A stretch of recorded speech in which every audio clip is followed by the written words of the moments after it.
I am the youth pastor here. It's an honor for me to be able to share with you guys. Before we jump into this again, I just want to remind you all, during this time, we're not going in and out. We've got everybody one to a seat, no headphones. This is your time to take notes. Again, be respectful of the people around you. Don't be a distraction and obey our adult leaders, because this series that we are about to do, I think, is very important. It's very important to me, and I think it's going to really just speak to you all tonight. And what we're doing is we're starting a series called Last Words. How many of you know if you're about to pass on and you have an opportunity to share your last words with somebody, you're going to make sure you share the important things, right? And so what we're going to do over the course of this series is we're actually going to look at the 7 statements that Jesus made, his last 7 statements that he made when he was hanging on the cross hours before he was about to die, and the statements that he made. And the first statement that we're looking at tonight is found in Luke chapter 23 and verse 34. And here's what it says. Again, I want to encourage you to take notes. It says this: Father, forgive them, for they don't know what they are doing. Father, forgive them, for they don't know what they are doing. Think about this. Going back to the evening before this moment where Jesus is literally nailed to the cross, here's what's happened in his life. He's been betrayed by one of his disciples for money. He's been arrested. He's been interrogated. He's been falsely accused and tried by false evidence. He has been denied by his disciple Peter multiple times. He's been beaten. He's been questioned multiple times. He's been whipped by Roman soldiers. He's been condemned to die. He's been mocked. He's had a crown of thorns shoved on his head. He's been forced to carry a cross to his own execution. He's been stripped of his clothes. He's been nailed to a cross and lifted up in the air to hang there from his hands and from his feet. And his very first statement in this moment, if we can put it back up there again, Luke 23 verse 34 says this: Father, forgive them, for they don't know what they are doing. Tonight, I want to talk to y'all about forgiveness. And quite honestly, I think forgiveness is something that is one of the most hardest things to ever do. Whether it's been something that has been done to you, or whether it's something that has been done to somebody that you love and care about. And you see the unjustness. You see the wrong that has been committed, and in that moment, you find yourself in that place and in that position where you're faced with that of what do you do? Do you forgive them or not? Because I think we've all either been done wrong or we've all seen some wrong done to somebody, whether it was intentional or not. And let's just be real tonight. It's a whole lot easier to hold a grudge against somebody than it is to forgive them, isn't it? It's a whole lot easier just to put an arm up and say, nope, you're never going to have the ability to influence my life ever again, and I'm going to keep you at an arm's distance so that you can never hurt me. How about this? It is a whole lot easier just to write somebody off than it is to work to restore a relationship. But here's the question that I have for you. Is that what's best? Is that what's best? Or is forgiveness the best option? So again, I want to encourage you to take notes. And again, I want you to think about Jesus in this moment. Here he is, he's hanging on the cross, looking at the people that have schemed to murder him. He's looking at the people that literally drove the nails into his hands and into his feet. And the very first thing that he says is, forgive them, for they don't know what they are doing. Now, here's what this is so amazing to me. Is because earlier in Jesus' life, he actually taught people that, hey, here's what you need to do. You need to love your enemies. And on top of that, you need to pray for those people that are going to persecute you. And here is Jesus modeling that for us to an extreme. So all those people that would be like, oh, Jesus didn't practice what he taught. That's a load of bull. Because here he is doing that. And if Jesus is doing that in this moment, here's what this means for all of us. And this is what I want you to write down in your notes first.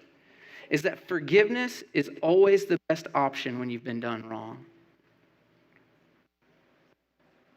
Forgiveness is always the best option when you've been done wrong. It's always the best option when you've been done wrong.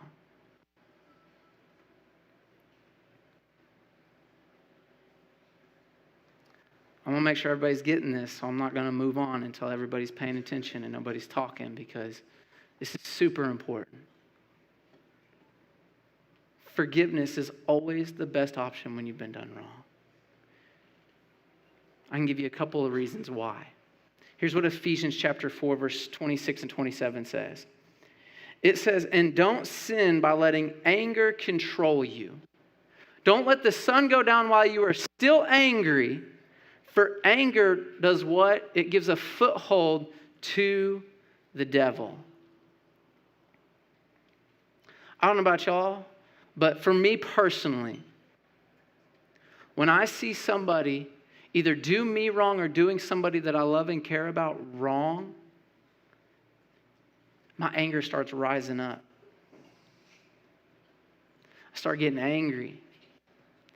And according to Ephesians chapter 4, verse 26 and 27, what happens when you allow anger to control you is it gives the devil a foothold in your life. And what might start off as something small in your life then can begin to grow into something that becomes a stronghold. And then from there, it goes from maybe a stronghold to something that's an actual chokehold. My 6-year-old son, for whatever reason, he likes WWE wrestling.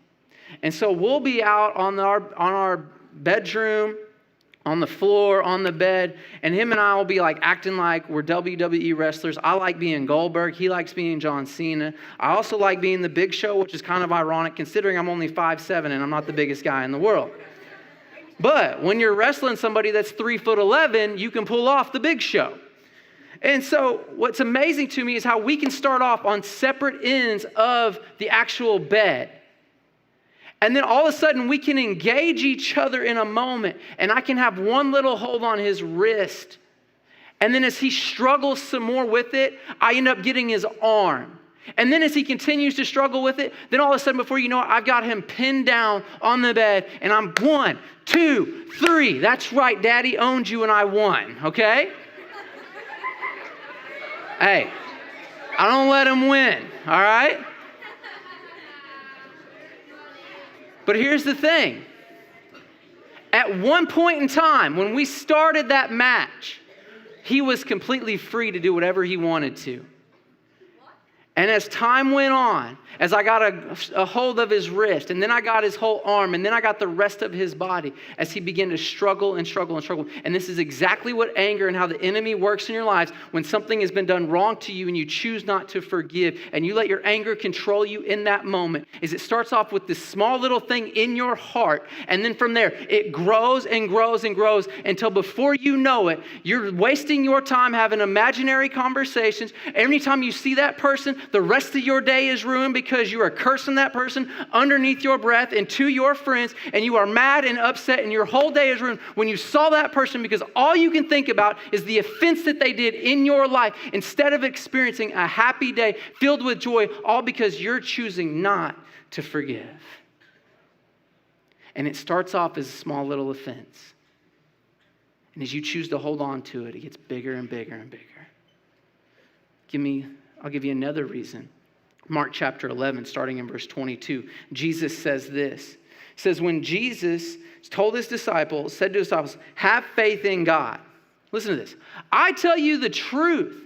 You can say to this mountain, may you be lifted up and thrown into the sea, and it will happen.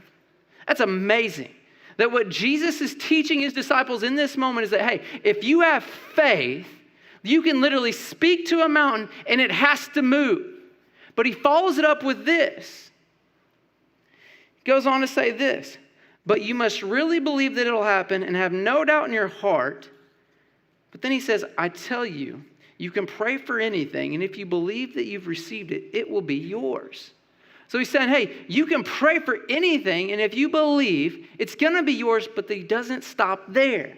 There's actually a verse 25. And here's what verse 25 says. It says, but when you are praying, first, look at it, underline it, highlight it in your notes. First, do what? Forgive anyone that you're holding a grudge against, so that your Father in heaven will forgive your sins too. Now, this is super, super, super important. And I want every eye up here, both of them, both of the eyes in your head, I want looking up here. This is super important. Because if you read this verse, it says this, so that your Father in heaven forgive you too. And it can send this message that if you want to be forgiven by God, you have to earn it by choosing to forgive everybody else. But here's the reality. That statement runs against everything in the New Testament in the way that Jesus taught. As a matter of fact, what the New Testament actually teaches us, what the New Testament scripture actually teaches us, is that salvation and you being made right with God is a free gift that you cannot earn. It's a free gift given to all of us from God.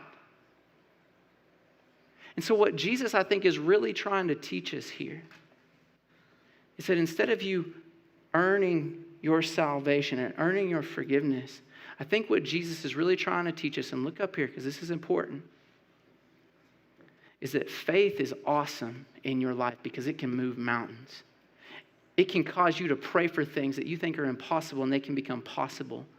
But the most important thing is the condition of your heart, first and foremost. And I think this reveals something to us about the heart of God. That yes, you can pray for the mountains and He loves those mountains and He cares about you and He wants to see those mountains and those impossible prayers become possible. But His number one priority are the offenses and the grudges that you're holding in your heart, because He doesn't want to see those things become a foothold for the enemy to control your life. Because He doesn't want to see that foothold grow into a stronghold and grow into a chokehold that causes you to live your life in such a way that's not the life that God intended for you. And you know what that tells me? And this is the second thing I want you to write down in your notes tonight is this.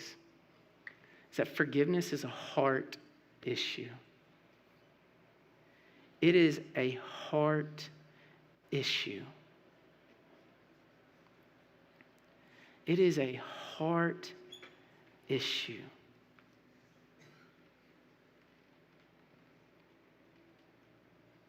Now here's the thing. I got like 4 more pages of notes about forgiveness. And we're going to continue to talk about this next Wednesday. So I want to encourage you to do something for me. Don't miss next week. Don't miss next week. Because if we can put it on the screen, Proverbs chapter 4, verse 23 tells us this. It says to guard your heart above all else. The number one thing that each one of you are to do in your life is to guard your heart. Look at that, sound effects for it. That's when you know it's a good point. Just saying. That's when you know it's good. You're like, yeah. But look at what it says. Guard your heart above all else. Why do you need to guard your heart? Because it determines the course of your life. Look up here. It determines the course of each one of your lives. If your life is not what you want it to be right now, maybe you need to look in your heart.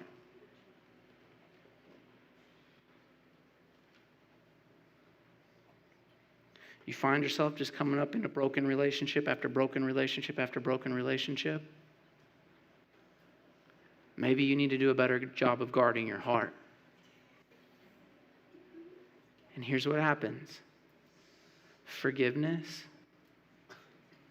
it's a hard issue. So here's what we're going to do right now. First and foremost, I'm going to pray for each one of you. And I'm going to pray that over the course of the next week, that God is going to deal with each one of your hearts about this issue of forgiveness. Specifically, that He'll reveal to you people that maybe you need to forgive. Things that you need to let go of and turn loose of.